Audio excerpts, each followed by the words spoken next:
Bienvenue chez vous.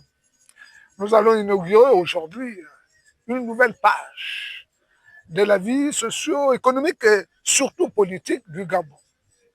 Je pense que nous n'allons pas essayer de couvrir ce que l'on ne peut pas couvrir. Parce qu'aujourd'hui, ce qui commande, le mouvement et l'action, c'est la politique. Donc les hommes politiques donnent le battement et le reste de la société suit le mouvement.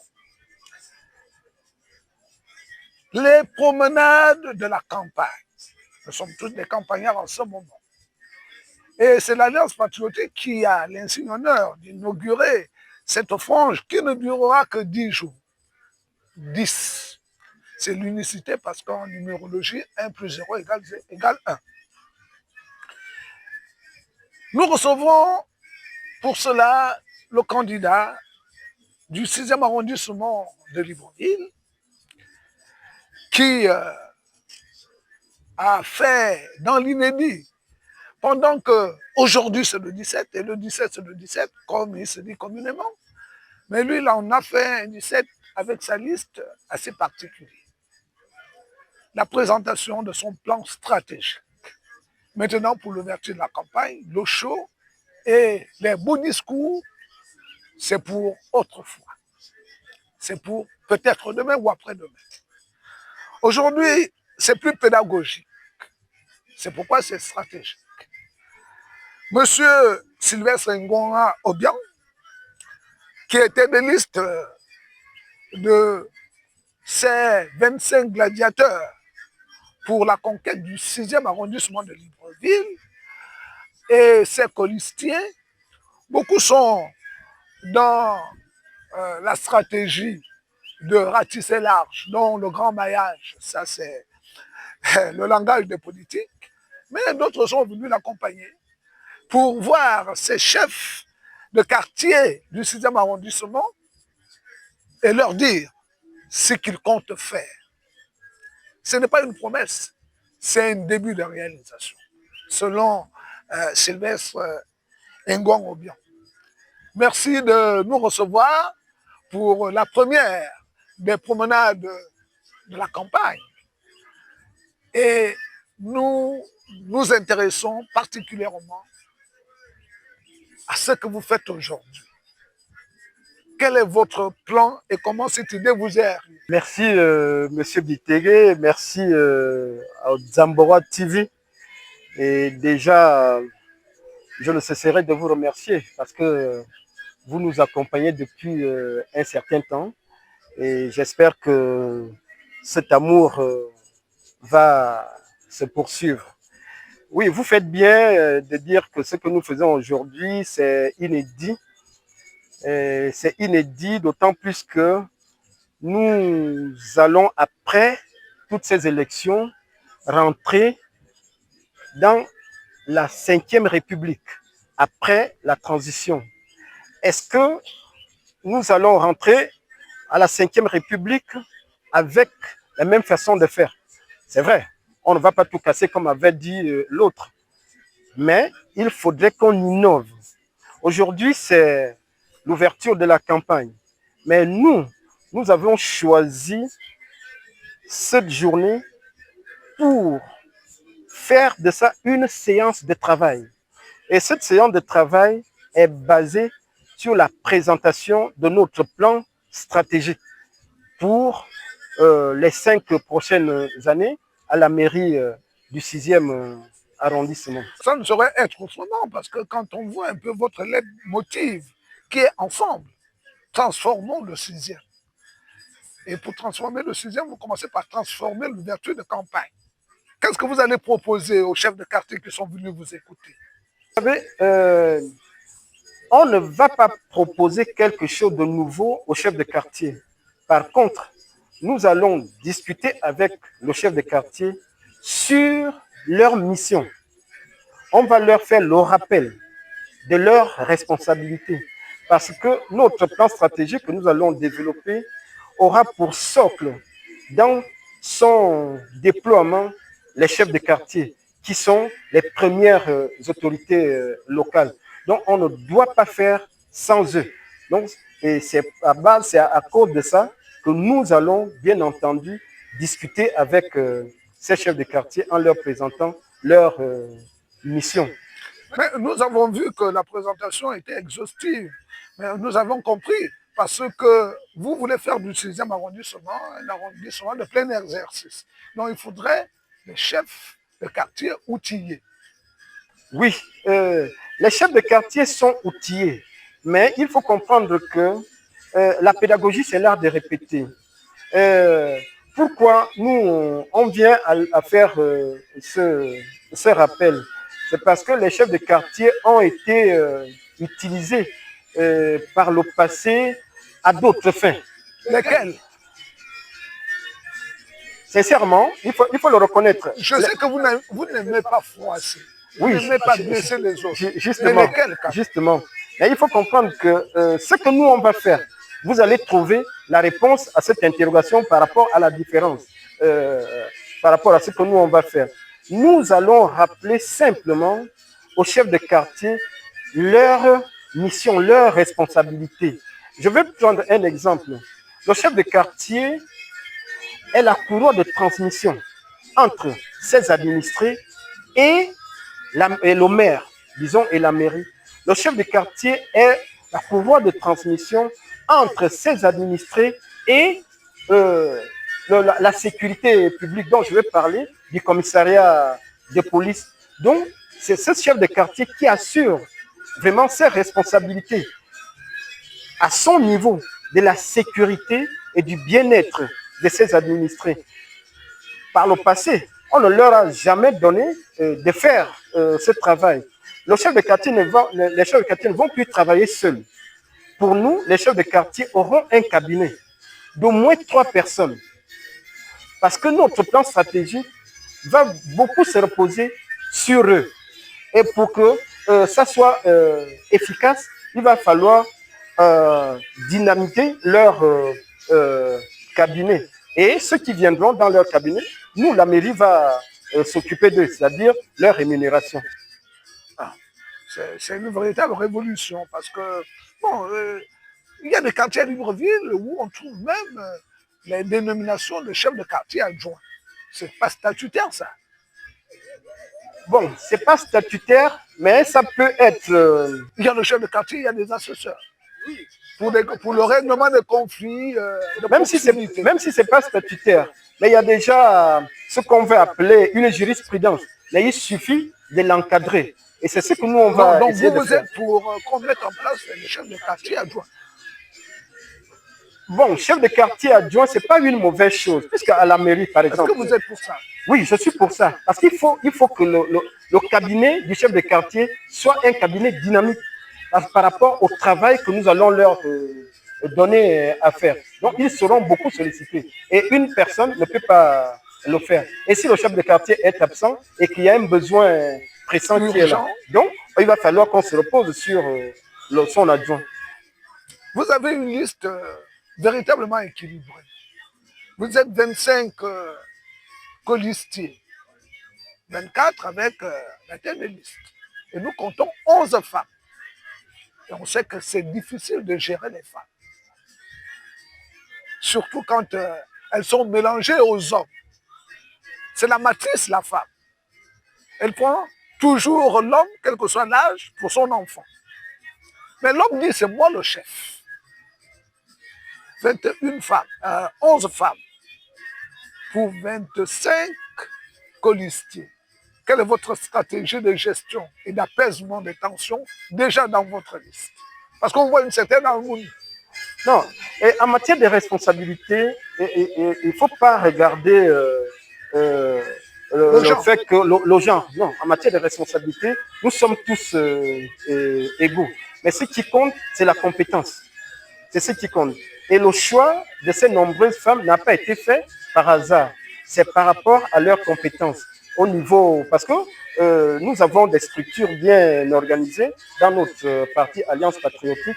C'est sur la base du travail et du dynamisme de chacune d'entre elles que le choix a été fait. Donc, ce sont des femmes compétentes au même titre que les hommes. Vous avez aussi des jeunes à l'intérieur qui sont une jeunesse compétente, dynamique, Donc, c'est ce qui fait vraiment ce groupe des 25 colistiers, un groupe homogène et solide. Cœur de femme, cœur d'amour, c'est peut-être pour nous dire que vous aimez les habitants du 6e arrondissement. Cœur de femme, cœur d'amour pour le 6e arrondissement, bien sûr. On ne peut qu'aimer la charité bien ordonnée. Commence par soi-même, donc on aime bien entendu notre arrondissement. Sur la présentation de ce soir, vous avez développé 3 axes ou 3 grands points. Vous pouvez les rappeler pour nos téléspectateurs qui n'ont pas assisté? Bon, ce qu'on a présenté, c'est d'abord effectivement le rappel des missions des chefs de quartier. Deuxièmement, notre plan stratégique, on ne l'a pas imaginé. Nous avons d'abord fait le constat dans ce document, le constat aussi, on l'a présenté. Et ensuite, bien entendu, notre plan stratégique, parce que tout est bien orienté, bien agencé. Constat, plan stratégique.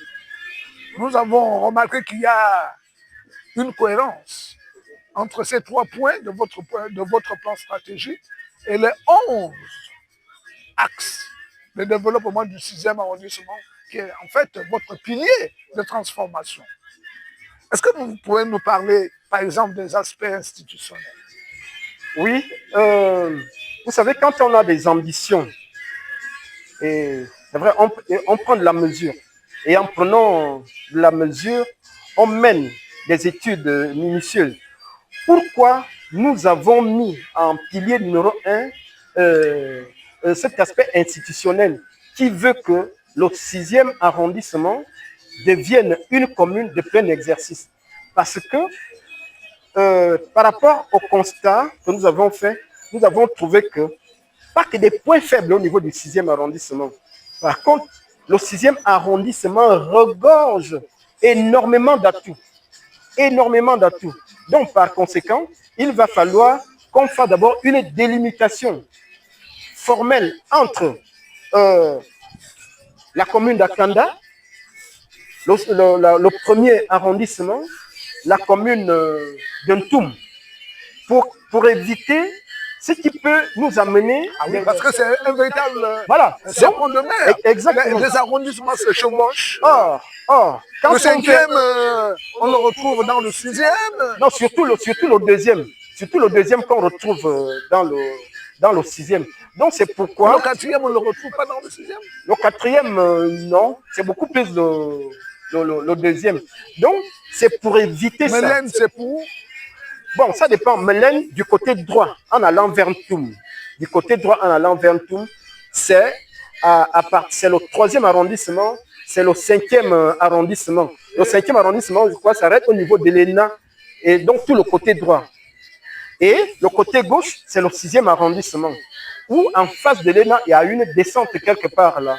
C'est là où le 6e arrondissement se sépare de façon théorique avec la commune, le 3e arrondissement de Ntoum. Donc tout ça, il faudrait que ça soit bien défini avec GPS et des limitations. Nous l'avions vu dans votre présentation, mais surtout que cela nous ramène à un autre point de vos 11 axes, à savoir la cartographie du 6e. Justement, c'est pourquoi on dit que ça se suit. Mais il faut que je suis allé un peu plus vite, parce que vous m'avez parlé pourquoi on fait ça.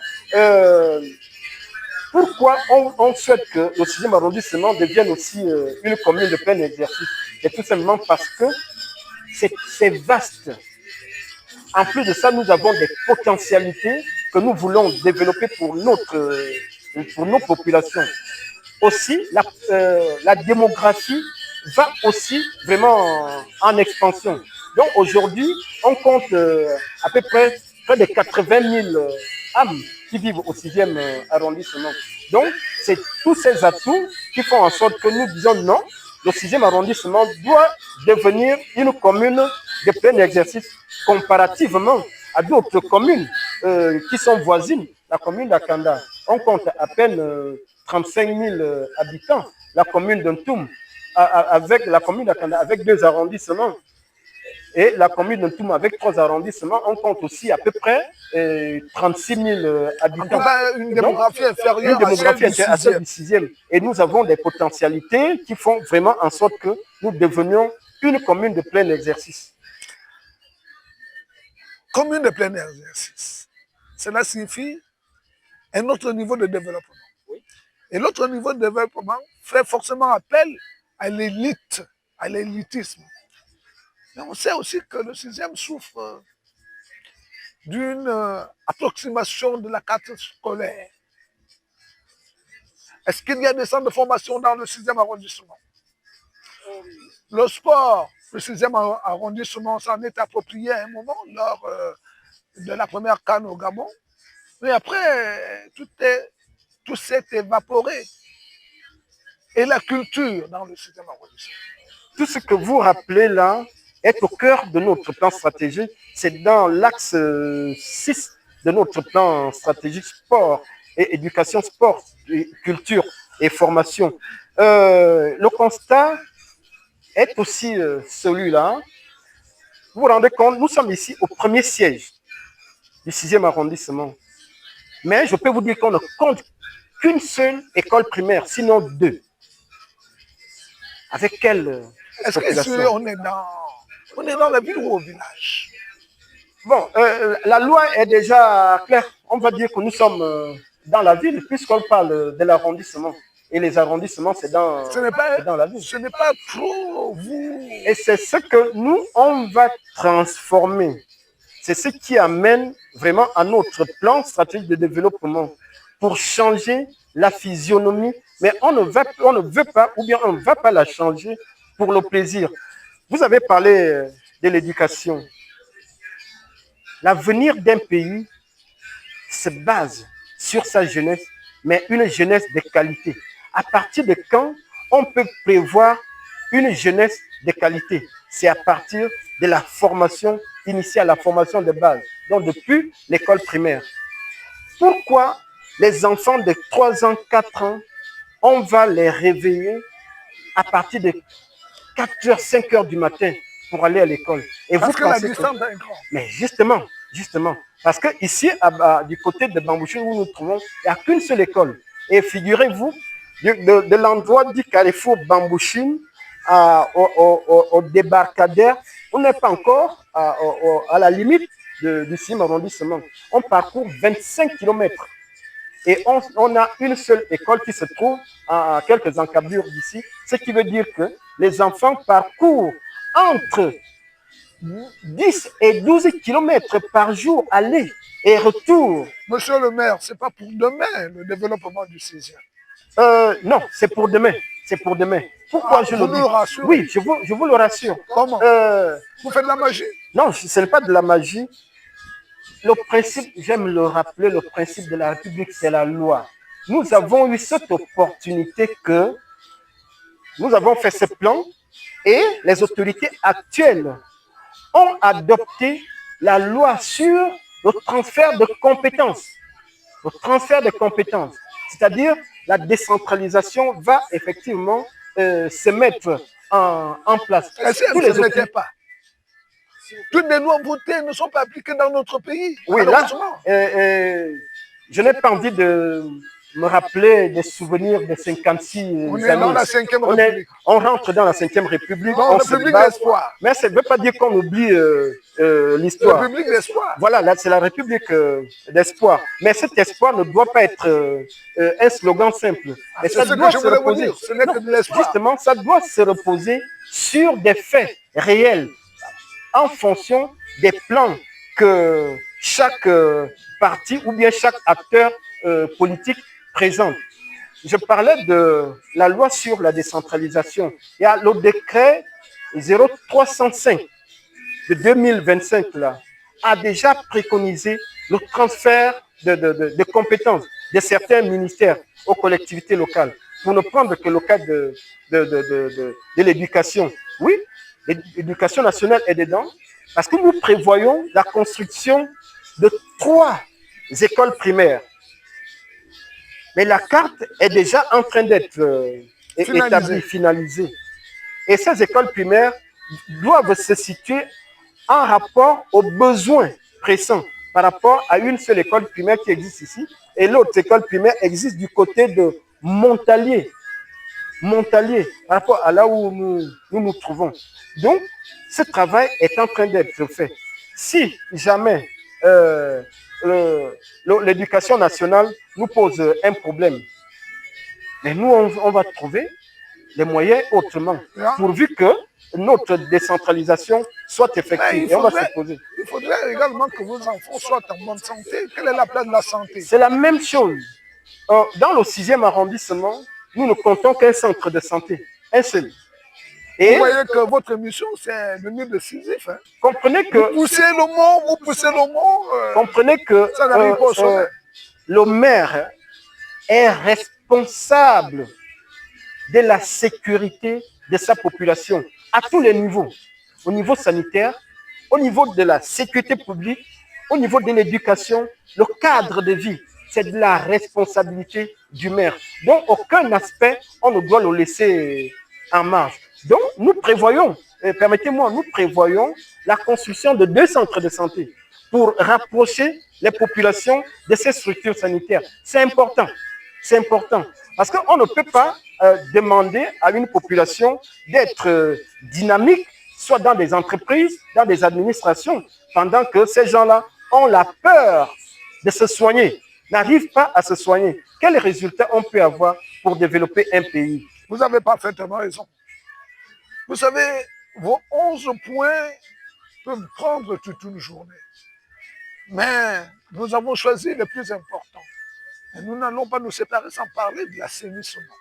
Parce que c'est de là où partout, le dynamisme des populations, la beauté, la manière de vivre, le niveau de vie. Et si l'assainissement n'est pas au centre de vos préoccupations, le 6e restera toujours une bourgade mal famée.